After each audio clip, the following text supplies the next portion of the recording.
우리가 믿음의 지경을 넓히라는 주제를 가지고 새벽마다 말씀을 나누고 있는데, 특별히 이 히브리서 11장 말씀을 통해서 믿음의 영웅들을 만납니다. 믿음이 뭡니까? 믿음은 하나님의 약속을 바라보고 현재 우리의 삶에 고난이 있고 핍박이 있다 할지라도 하나님의 뜻에 따라 신실하게 살아가는 것, 이게 믿음이죠. 이렇게 믿음을 가지고 살아갔던 모든 우리 영웅들의 이야기는 우리 성도들에게 큰 격려와 도전이 될 것이라고 생각을 합니다. 그래서 믿음으로 누구누구는 이렇게 해서 하나님을 기쁘시게 하는 자라고 증거를 받았다라고 하는 말씀, 그것을 통해서 우리가 믿음이 어떤 것이다라고 하는 것을 오늘 계속해서 살펴볼 수 있기를 바랍니다. 그런데 오늘 본문에서는 세 인물을 이야기를 합니다. 이삭, 야곱, 그리고 요셉.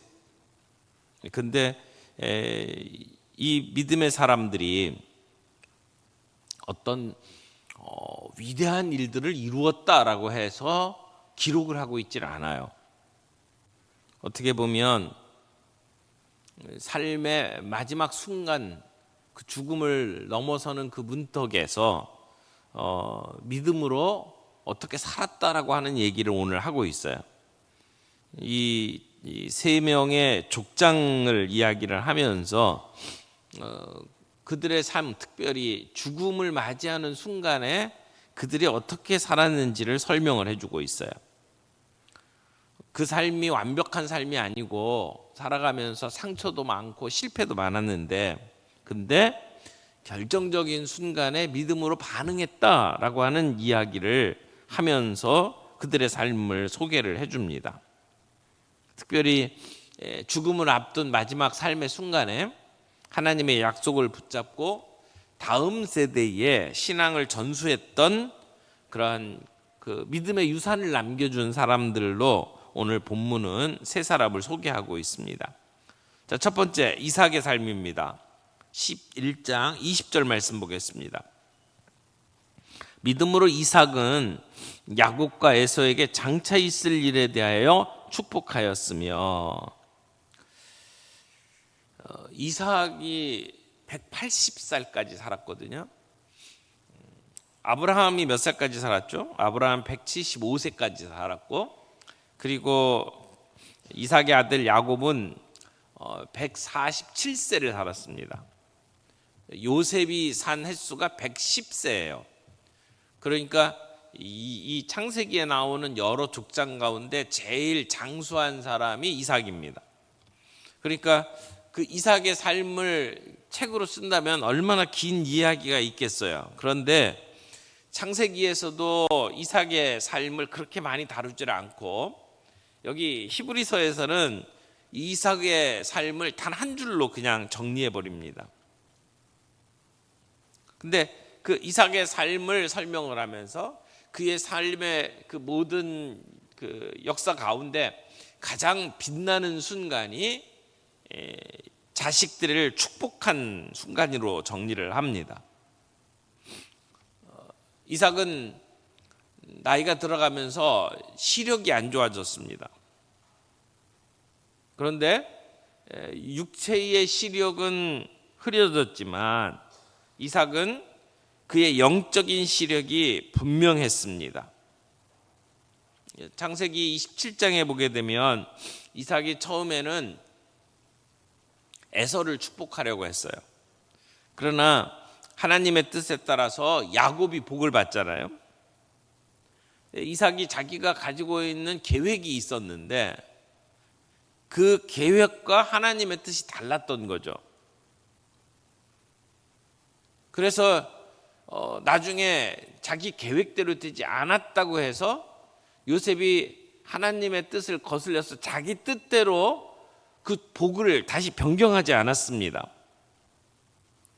하나님의 계획이 자신의 계획과 달랐음에도 불구하고 그 이루어진 일 속에 하나님의 손길을 인정하고 믿음으로 자녀를 축복했다는 이야기입니다.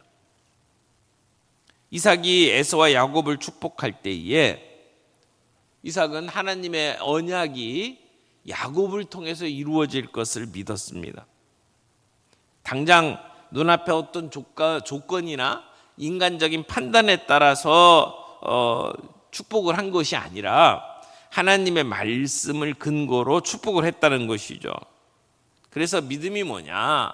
다른 말로 이야기하면 내가 계획하고 내가 정한 방식으로 일이 이루어지는 것이 아니라 하나님의 방식으로 일이 이루어진다라는 것을 인정하고 순복하는 것이 믿음이다. 하나님의 약속은 나 하나만을 위한 것이 아니라 하나님의 나라를 위한 것인 것을 우리는 깨달아야 합니다. 지금 내 눈에 보이지 않아도 하나님의 약속은 반드시 이루어진다라고 하는 것을 확신하는 것이 믿음이란 말이죠. 그게 우리 자녀를 향한 하나님의 축복, 다음 세대를 향한 유산이 된다라고 말할 수 있습니다. 근데 오늘 우리는 눈앞에 보이는 것에 더 영향을 많이 받습니다. 예를 들어서 우리 자녀들이 들고 오는 성적표 또는 직장의 안정성 또는 건강 상태만을 기준으로 우리는 미래를 판단합니다. 그러나 믿음은 보이는 것이 아니라 하나님의 약속의 말씀을 붙드는 것이죠. 우리 자녀들의 진로와 미래가 걱정이 되십니까? 염려가 되십니까? 내가 가지고 있는 계획을 가지고 아이를 보지 말고 하나님의 시선을 가지고 우리 아이들을 볼 수 있기를 축복합니다. 그가 어떤 선택을 하든 하나님의 손에 있는 자다라고 하는 것을 믿고 그 자녀에게 말과 기도로 축복할 수 있기를 바랍니다. 하루에 한 번 자녀를 축복하라 라고 하는 제목의 책을 쓴 사람이 있어요. 롤프 가복이라고 하는 사람인데 자녀를 위한 가장 확실한 투자가 뭐냐? 자녀를 위해서 축복하는 부모의 손이다 이렇게 말했어요. 그래서 아이가 뱃속에 있을 때부터 배에 손을 얹고 축복을 하라고 이야기를 합니다. 아이가 태어나면 아이를 품에 안고 소리 내어서 축복하라고 이야기합니다. 우리의 마음속의 생각은 이렇게 말로 표현돼야 된다. 근데 축복을 말로 표현할 때에 놀라운 일들이 벌어진다. 그러니까 아이들이 잠들기 전에 손에 손을 얹고 그리고 아이들을 축복하라 이런 이야기를 합니다. 제사장적 축복을 하라는 거죠. 아이에게 손을 얹고 기도하는 순간 우리 부모는 제사장이 되는 겁니다. 민수기 6장 23절 말씀을 보게 되면 여호와는 내게 복을 주시고 너를 지키시기를 원하며 여호와는 그의 얼굴을 내게 비추사 은혜 베푸시기를 원하며 여호와는 그 얼굴을 내게로 향하여 드사 평강 주시기를 원하노라. 그렇게 얘기하라는 거예요. 이게 축복의 기도죠.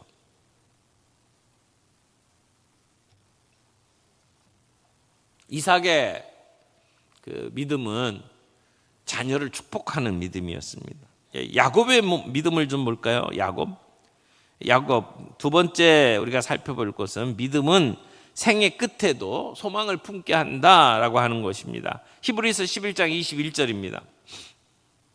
믿음으로 야곱은 죽을 때에 요셉의 각 아들에게 축복하고 그 지팡이 머리에 의지하여 경배하였으며 믿음으로 야곱은 죽을 때 이렇게 얘기했어요. 야곱은 죽을 때 믿음으로 죽었다 이렇게 이야기를 하는 거죠. 그걸 보면 두 가지 죽음이 있는 걸 알 수 있어요. 믿음으로 죽는 게 있고 믿음 없이 죽는 게 있고. 근데 야곱은 믿음으로 죽었다 이렇게 이야기를 합니다. 여러분 야곱은 어떤 사람입니까? 그의 이름에서부터 시작해서 그가 얼마나 자기 뜻대로 살아가려고 애를 썼던 사람인지 우리가 알지 않습니까? 자기 욕심을 가지고 자기의 이익을 위해서 자기의 편리를 선택하면서 자기 의지를 가지고 철저히 자기의 목표를 성취하려고 애를 썼던 사람이 야곱입니다. 이 땅에서 복받고 잘 살아야 한다라고 하는 현세주의적인 그러한 생각을 가지고 살아갔던 사람, 형의 발 뒤꿈치를 붙잡은 사람, 다른 말로 이야기하면 빼앗는 사람. 그래서 장자권도 탈취하고 또 자기가 원하는 그 여인을 아내로 얻기 위해서 7년 동안 무료로 봉사할 정도로 어떤 목적을 성취하기 위해서는 수단 방법을 가리지 않던 사람, 자기가 원하는 거라면 반드시 손에 쥐어야 만족하는 사람, 그런 사람이 야곱입니다.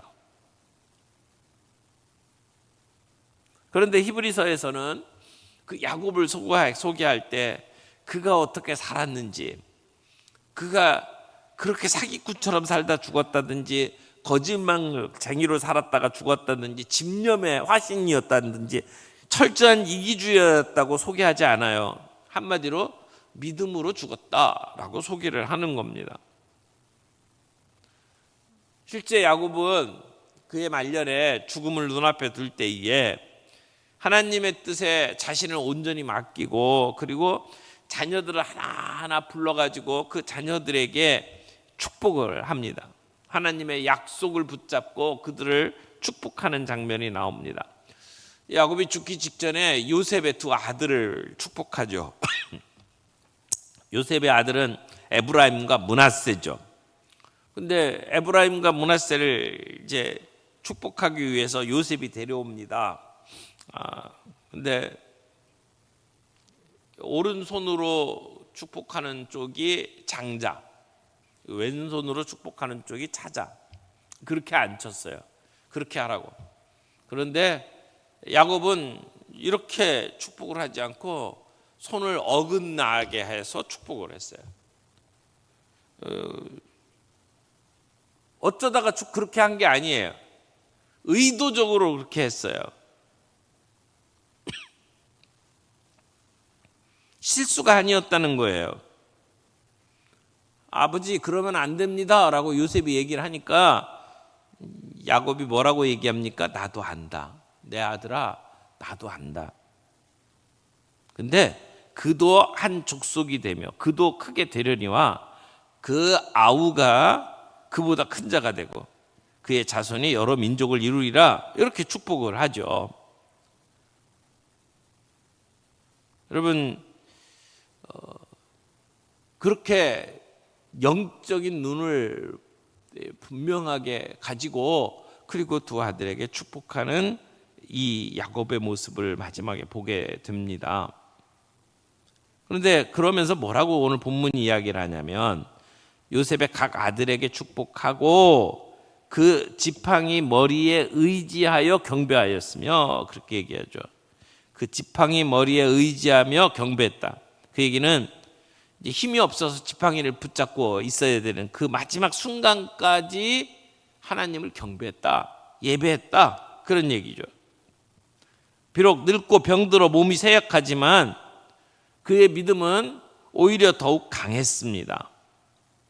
내 몸이 쇠하고 내 삶이 예상과 달리 힘든 시간을 보낸다 하더라도 여전히 하나님을 예배하는 자였다.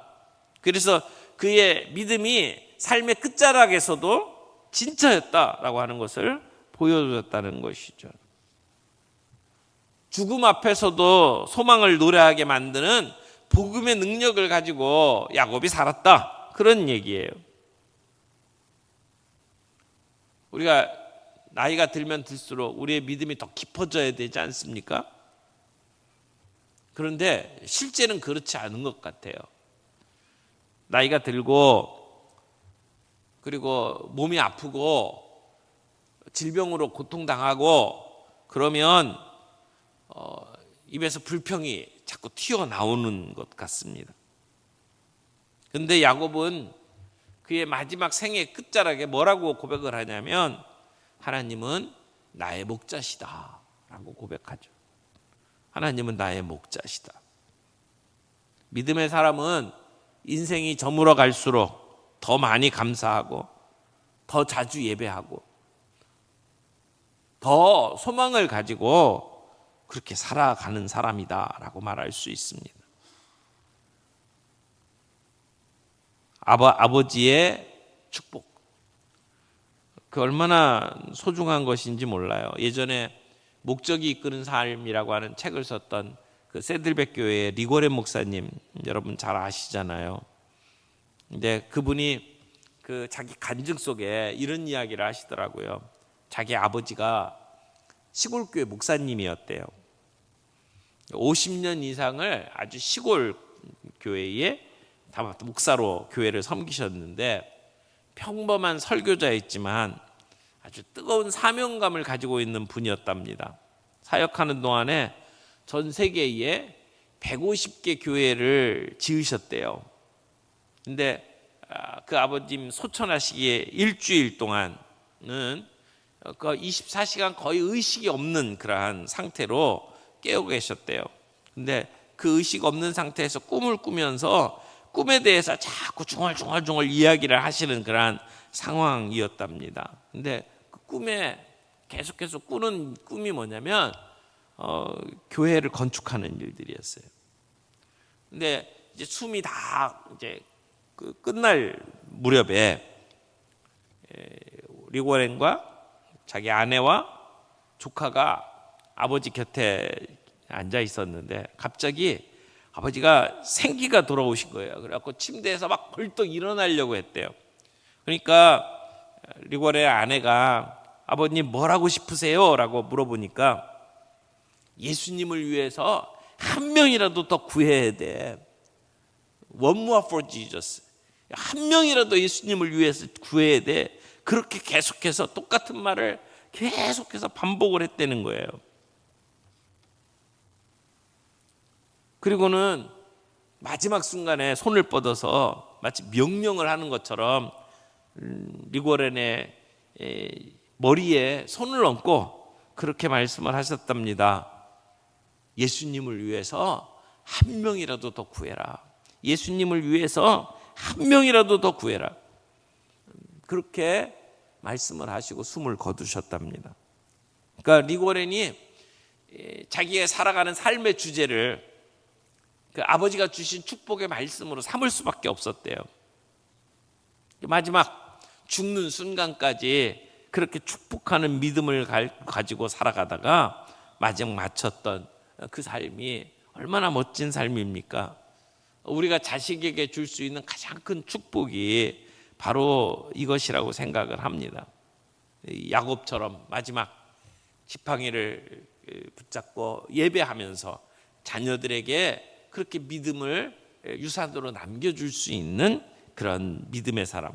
세 번째, 믿음은 미래를 준비하게 만듭니다. 22절에 보면 요셉 이야기가 나와요. 믿음으로 요셉은 임종시에 이스라엘 자손이 떠날 것을 말하고 자기 뼈를 위하여 명하였으며, 여러분 요셉의 삶이 얼마나 드라마틱합니까? 요셉의 삶에 대해서 할 말이 얼마나 많습니까? 근데 요셉에 대해서 뭐라고 설명을 합니까? 17세까지 가나안에 살면서 꿈꿨던 요셉, 또는 17세에서 30세까지 애굽의 종살이를 하면서 힘들게 보냈던 그 삶, 종으로서의 살아가는 삶, 보디발의 아내 때문에 누명 쓰고 옥살이 했던 삶, 그리고 애굽의 총리가 되어서 많은 사람을 생명을 구했던 삶, 그 모든 거 다 빼놓고, 그리고 요셉을 뭐라고 소개를 합니까? 요셉은 임종시에 이스라엘 자손이 떠날 것을 말하고, 이스라엘 자손이 떠나야 된다, 애굽을 떠나야 된다라고 얘기를 했다는 거예요. 여기 떠나다라고 하는 말이 출애굽기라는 얘기예요. 엑소더스라고 하는 표현이 여기에 사용되어 있어요. 엑소더스, 탈출, 떠나야 된다는 겁니다. 애굽에서 약속의 땅 가나안으로 가야 된다라고 하는 이야기를 하는 거죠. 여러분, 생각을 해보세요. 요셉이 총리입니다. 그래서 애굽을 구했어요. 그러니까 얼마나 큰 대접을 받았겠어요. 뭐 요셉뿐만 아니라 요셉의 모든 가족들이 애굽에서 잘 살 수 있었거든요. 그런데 그렇게 누리고 살 수 있는 그 삶을 안주하지 말고 떠나야 된다라고 유언을 남기는 거예요. 요셉은 애굽에서 거주하는 삶이 한시적일 것을 알고 있었어요. 그것을 어떻게 알았을까요? 이미 하나님께서 아브라함에게 말씀해 주셨잖아요. 애굽에 있다가 다시 가나안 땅으로 돌아올 것을 얘기를 했어요. 그러니까 아브라함으로부터 시작해서 이삭, 야곱, 그리고 요셉에 이르기까지 그 얘기가 들려졌을 거예요. 기억을 했을 거예요. 내가 직접 들은 건 아니에요. 할아버지 아브라함에게 주셨던 말씀이 전해졌고 요셉은 그것을 믿고 있었어요. 지금 자기부터 시작해서 자기의 자녀들이 다 부귀영화를 애굽에서 누리고 있잖아요. 그들이 살고 있던 땅은 기름진 땅이었어요. 그리고 그 당대 애굽은 가장 문명이 발달한 나라였습니다. 그리고 미래가 보장되어 있었습니다. 아마 대대손손 권력과 부와 명예를 누릴 수 있는 그러한 땅입니다. 그런데 그런 땅을 떠나라고요? 그 쉬운 것 아니잖아요. 근데 그 좋은 땅을 떠나라고 이야기를 하면서 숨을 거뒀다는 거예요. 요셉은 하나님의 인도하심이 우리의 삶을 이끌 것이다 라고 하는 것을 전적으로 믿고 있었던 사람입니다. 그래서 떠나라고 명령을 주면서 또 뭐라고 이야기를 합니까? 자기 뼈를 위하여 명하였으며, 자기 뼈를 위해서 명했대요. 이게 무슨 말일까요? 창세기 기록을 보면 죽을 때 요셉이 그렇게 유언을 남겼어요. 내 뼈를 가나안으로 가지고 가라. 하나님이 너희를 반드시 돌아볼 것이다. 그때에 내 뼈를 가지고 올라가라 라고 부탁을 하는 거예요. 그러니까 자기 해골을 가지고 가나안으로 가라 이렇게 이야기를 하는 거죠. 그러니까 지금 애굽에서의 삶이 아무리 편안하고 아무리 안정적이어도 여기가 영원한 집이 아니다라고 하는 것을 안 거죠.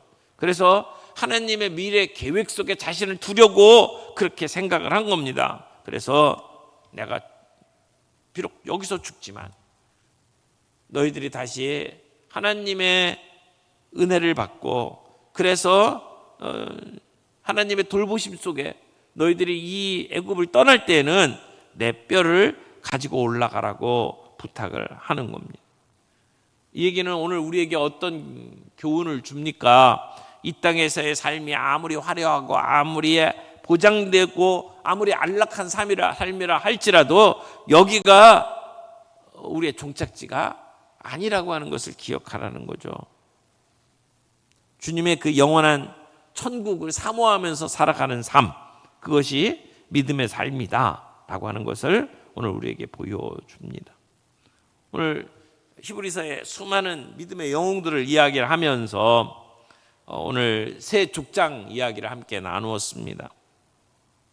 믿음은 단순히 오늘 내 현세의 삶을 내가 어떻게 견뎌내느냐라고 하는 것만이 아니고 우리의 다음 세대를 어떻게 준비하고 그들이 어떻게 하나님 나라를 계승할 수 있느냐라고 하는 것을 믿는 능력이다라고 말할 수 있습니다. 여러분, 진정한 믿음은 그 사람이 죽은 후에야 비로소 그 열매를 봅니다.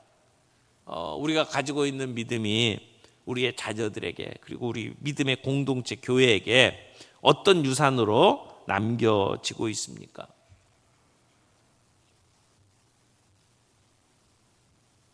죽음을 준비하는 사람은 결국 인생을 잘 준비하는 사람이다 라고 말합니다. 여러분, 세상이 얼마나 많이 바뀝니까? 한 세대만 지나가도 세상은 완전히 바뀝니다. 그런데 우리의 다음 세대를 향한 우리의 믿음의 유산, 그것이 우리 자녀들에게 잘 전달되고 우리 아이들이 믿음 안에서 살아갈 수 있다면 우리에게 엄청난 그 복이다라고 말할 수밖에 없다라는 거죠. 오늘 주님 다시 오실 때까지 우리의 다음 세대에게, 우리의 자녀들에게 믿음의 유산을 남겨주는 자들이 되기를 바랍니다. 우리 아이들에게 말씀과 기도로 축복을 멈추지 않기를 바랍니다. 인생의 마지막 때까지 예배를 멈추지 않기를 바랍니다. 죽음을 준비하면서 복음을 유산으로 남길 수 있는 저희가 되기를 바랍니다.